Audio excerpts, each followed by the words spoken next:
जय श्री कल की माधव, जय श्री जगन्नाथ। मैं हूँ आपका अपना मित्र, भाई, बंधु, सखा और कल की भगवान का एक तुच्छ सेवक। जैसा कि आज आपने हमारे यूट्यूब वीडियो के थंबनेल में देखा, आज अपने ही जीवन के एक बहुत ही विशेष अनुभव को लेकर के आया हूँ, जो आप लोगों ने मुझसे कई बार कहा कि आप प्लीज़ अपने पिछले साधना अनुभव को बताइए, जिसमें आपने अपने पिछले जन्म देखे हैं। तो आज उसी की पूरी चर्चा करेंगे। आपके लिए बहुत इंटरेस्टिंग वीडियो, और मैंने क्या सीखा है अपने पिछले जन्मों के अनुभवों को लेकर के वो भी आपको बताऊंगा, और इससे आपको क्या मिलेगा, मोरल ऑफ द स्टोरी क्या मिलेगा वो भी आप जान सकते हैं। तो वीडियो के अंत तक बने रहेंगे तो बहुत कुछ सीखने को आपको मिलेगा। आज बात करने जा रहा हूँ वीडियो की शुरुआत में कि साधना के अनुभव रहे हैं, उसमें सबसे स्पेशल जो मेरा स्वप्न आया था मुझे, जिसमें भगवान ने मुझे पिछले अपने 3 जन्मों के बारे में बताया था। तो उसमें जो था पहला जन्म जो मेरा था, वो स्वप्न में जब मुझे परमात्मा दिखाई दिए। वो मुझे परमात्मा हमेशा संत के रूप में पहले दिखाई देते थे, जब भी दिखाई देते। कई बार मुझे शिव जी के दर्शन भी हुए, भगवान कृष्ण के दर्शन हुए, और कल्कि जी के भी दर्शन हो चुके हैं। तो विविध रूपों में भगवान ने मुझे दर्शन दिए, माँ सरस्वती रूप में भी दर्शन दिए थे। एक ही एनर्जी है, अलग अलग रूपों में प्रस्तुत होती है। तो जब मुझे संत रूप में भगवान आए और मुझे कहा कि आपको मैं आपके पिछले जन्म दिखाना चाहता हूँ, तो उसमें सबसे पहला जो मेरा जन्म था, सबसे पुराना वाला, तो 3 मुझे जन्मों का याद है। तो उस जन्म में एक न्याय मंत्री के रूप में मेरा दरबार लग रहा है, मैं देख रहा हूँ उसमें और बैठा हुआ हूँ। तो बाहर एक घंटा जैसा बड़ा सा लगा हुआ है, तो उसमें लोग आ रहे हैं और वो उसमें जो है आवाज़ कर रहे हैं। तो उसके बाद से पता लगता है कि भाई अब नेक्स्ट नंबर किसका है, तो नेक्स्ट नंबर आता है। फिर दूसरे जो लोग आते हैं, इससे तीसरे लोग आते हैं, चौथे लोग आते हैं। तो इस तरीके की मुझे चीज़ दिखी वहाँ पे, और मुझे ये भी फ़ील हो रहा है कि मैं राजा और प्रजा के बीच में मध्यस्थ हूँ, यानी कि मैं भेजता हूँ अंदर कि किसको अब न्याय दिया जाएगा, इस तरीके से। तो एक मंत्रालय का मतलब कह सकते हैं कि आप प्रभारी आदमी है। तो उस तरीके मैंने अपने आप को देखा। फिर दूसरा मैंने जन्म जो है अपने आप को देखा कि मैं किसी मतलब जो है, ऐसा मुझे लगा कि कोई मुस्लिम कंट्री है और उसमें मैं कोई ऑफ़िसर हूँ। तो ऑफ़िसर हूँ, और मैंने ये देखा कि मैंने अपने माता पिता, जैसे मैंने लव मैरिज कर ली है, तो मेरे माता पिता मुझसे रुष्ट हो गए हैं। तो मेरी एक बहन है, मैं उनसे मिलने गया हूँ। तो ये पहाड़ी एरिया है, और मैं अपनी कार से गया हूँ जो मुझे गवर्नमेंट की तरफ से प्रोवाइड है, और मैं उससे गया हूँ। और मेरे साथ में कुछ और भी मेरे जो अंगरक्षक वगैरह हैं वो भी हैं।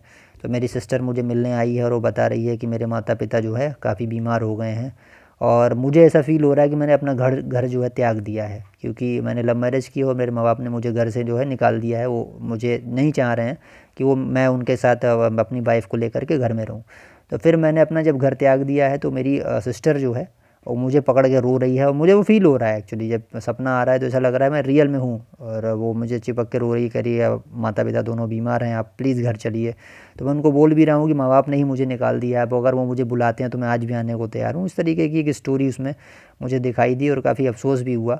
तो मैंने उसको जो है एक फ़ोन गिफ्ट किया। उस समय एक अलग टाइप का फ़ोन था, वो जो जो तार वाले फ़ोन हुआ करते थे वो। तो मैंने कहा कि आप वो इस फ़ोन से मुझे बता देना, जैसे कि कोई भी आपको कोई समस्या हो, तो मैंने बताया कि आपको केबल के थ्रू आप मुझे कांटेक्ट करना, और मैं यहाँ पे आ जाऊँगा अगर माता पिता को कोई समस्या हो या आपको कोई प्रॉब्लम हो। तो मैंने उसको सांत्वना दे रहा हूँ अपनी सिस्टर को। ये दूसरी घटना थी।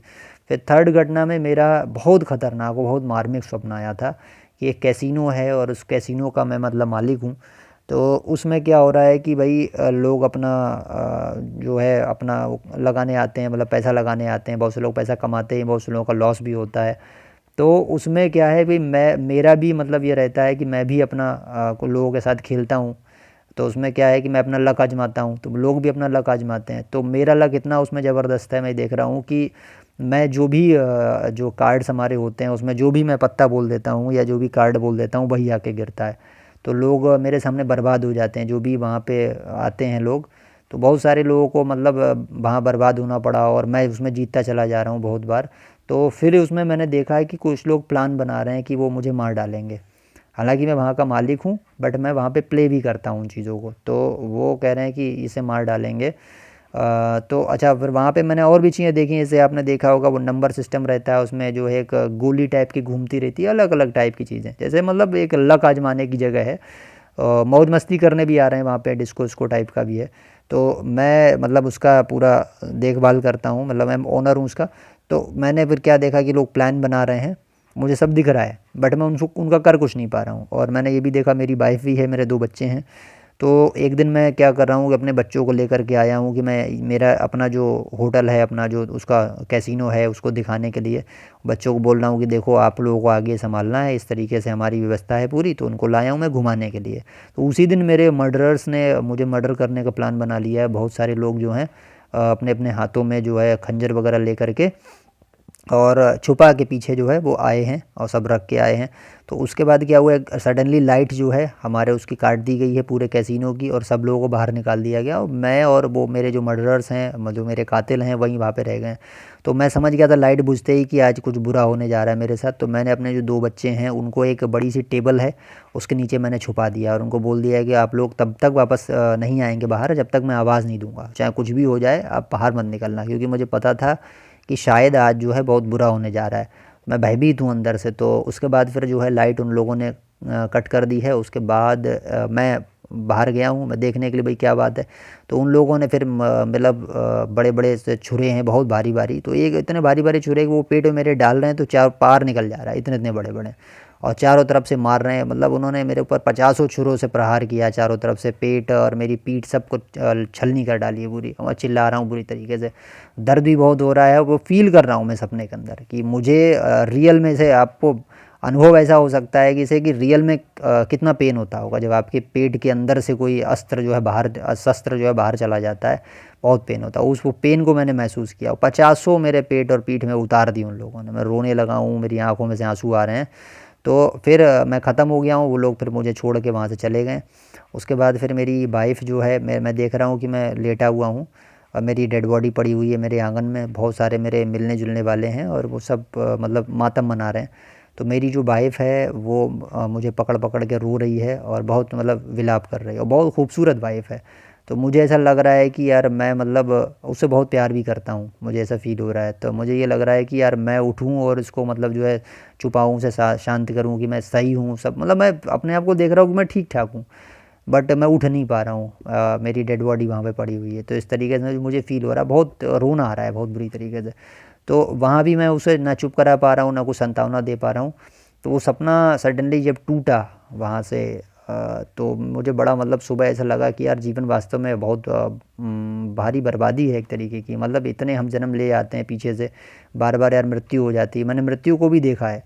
तो ये मतलब बहुत बुरा जन्म है। कि मुझे ये लग रहा है कि अभी ये मेरी फैमिली मेरे साथ जो रह रही है, मेरे माँ बाप भाई बहन, ये सब कुछ नहीं है। मेरा तो मतलब एक्चुअली फैमिली कुछ और थे, और मैं 2 बार अपनी फैमिली को देख चुका। और सबसे पहली व्यवस्था में तो मैं मतलब एक एक तरीके से कह सकता हूँ न्याय मंत्री, इतनी बड़ी पोस्ट और इतना पैसा वहाँ पे, इतना मान सम्मान और इतनी शोहरत। तो उन सबको देखते हुए आज मैं मतलब किस स्थिति में हूँ। आज मैं खाली टीचिंग कर रहा हूँ और एक समय मतलब मैं राजा का दरबारी रहा हूँ। तो इन सब चीज़ों को देख के फिर मुझे लगा कि यार ये सब कुछ नहीं है। मतलब जो मोरल ऑफ द स्टोरी मैंने प्राप्त किया उन चीज़ों से, वो यही किया कि हमें जो है सबसे पहले ही तो लेसन ये मिला कि जीवन नश्वर है, बार बार ऐसे मिलता रहेगा, आपकी मृत्यु होती रहेगी, आपके घर वाले छटपटाते रहेंगे आपकी लाश को लेकर के, फिर आप मर जाएंगे, दूसरी फिर से आपकी शादी होगी, पढ़ाई करोगे, पैसा कमाओगे, फिर ये पूरा पैटर्न चलना चालू हो जाएगा। तो उससे फिर आध्यात्म जागा मेरे अंदर कि ये बेवकूफ़ी है यार, मैं बार बार जन्म ले रहा हूँ, बार बार मर रहा हूँ। इस बार नहीं, इस बार मोक्ष प्राप्त करेंगे। सबसे पहला जो मोरल आया वो ये आया। दूसरा मोरल ये आया कि जो मैंने अपने जन्म देखा उसमें अपने आप को मतलब गलत कर्म में संलिप्त देखा। तो मुझे ऐसा लगा कि यार ये जो कैसीनो वैसीनो मैंने काम किया ये गलत था। तो इस बार मैं ऐसा कुछ भी नहीं करूँगा। मतलब जो भी है कार्ड्स वगैरह खेलना या लोगों को मतलब जो है वो लोगों से जीतना, हालांकि हालांकि मैं किसी को प्रेशराइज़ नहीं कर रहा हूँ कि तुम मेरे यहाँ आके खेलो या तुम मुझसे जो है आके खेलो। लेकिन फिर भी मतलब लोगों के लिए मैंने गलत वो उस जन्म में कार्य कर दिया है, और कई लोग बर्बाद हो गए, मेरे हाथों से हार गए कई लोग, और मैंने बहुत पैसा उसमें कमाया है। तो फिर मुझे लगा कि यार नहीं, अब इस जन्म में कुछ ऐसा काम भी नहीं करेंगे इससे किसी भी आदमी को, सिंगल ऑफ पर्सन को मेरे द्वारा कष्ट हो या किसी की आत्मा दुखे। पूरी तरह से जीवन में ईमानदार रहूँगा, चाहे भले ही 2 रोटी मुझे रूखी खानी पड़े, कोई दिक्कत नहीं है, लेकिन गलत काम से पैसा नहीं कमाऊँगा और कोई भी ऐसा काम नहीं करूँगा इससे किसी की आत्मा दुखे। तो ये मोरल्स थे मेरी लाइफ के। और सबसे बड़ा मोरल यही कि यार अध्यात्म से जुड़ना है, मोक्ष प्राप्त करना है। ये जन्म मुझे दिखाई इसलिए गए थे, देखो तुम बार बार मर रहे हो, बार बार आ रहे हो, बार बार मानव बन रहे हो, 3 जन्म आपके मानव के होगा, और इतनी बड़ी बड़ी पोस्टें, आप दरबारी बन गए, उसके बाद आप एक ऑफिसर बन गए। मुझे लग रहा है कि शायद आईपीएस ऑफिसर या आईएएस ऑफिसर मुझे फील हो रहा है, ऐसा मैं हूँ। और एक बार मुझे लग रहा है इतना बड़ा कैसीनो में चला रहा हूँ, मतलब अरबपति अपने आप को देखा मैंने कई जन्मों में, और आज की स्थिति में मैं कुछ भी नहीं हूँ उसके सामने। तो यार वो वैभव और वो सब चीज़ें देखकर और वो फैमिली देखकर और वो अपनी मतलब वाइफ को देखकर, वो इतनी खूबसूरत वाइफ को देखकर, अपने बच्चों को, छोटे छोटे मासूम बच्चों को देखकर फिर यार दिल दुखता है कि यार ये सब चीज़ें बेकार हैं, नया जन्म मिल गया, कहाँ आके फंस गए। तो ये फीलिंग मेरे अंदर कई महीनों तक रही कि यार वो मेरी फैमिली थी, मैं कहाँ फंस गया आगे। तो ये इसलिए कराया जाता है आभास कि यार तुम यहाँ क्या कर रहे हो, तुम जिन लोगों से फिर से चिपक गए हो ये एक्चुअली तुम्हारे हैं नहीं है, फिर से तुम दोबारा जो है जन्म मरण के चक्कर में घसीटे जाओगे, फिर तुम्हारा कोई और दूसरा साम्राज्य होगा। हो सकता है अगले जन्म में भिखारी बनना पड़े, हो सकता है फिर से राजा बनना पड़े, या कोई बहुत बड़े मंत्रालय में बैठो जाके, लेकिन कोई लाभ नहीं।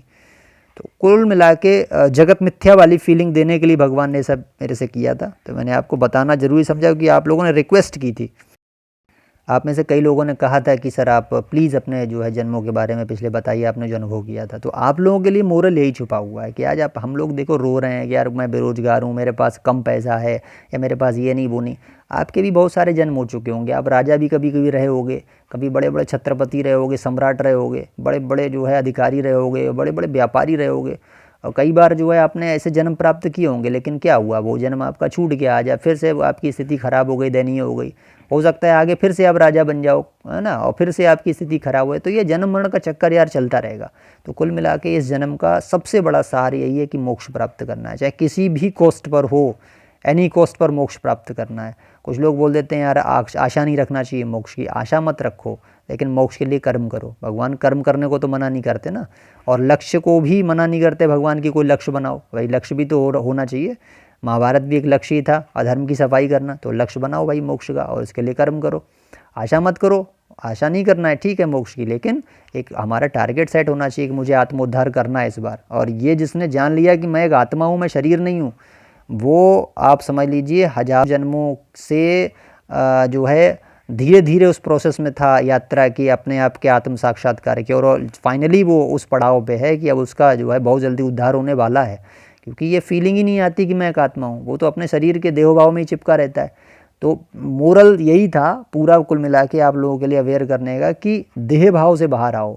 बार बार यही सब चलता रह रहा है, बहुत स्थिति ख़राब है ये, इसलिए मोक्ष और अध्यात्म की तरफ आपको जाना चाहिए, ऐसा मेरा मानना है।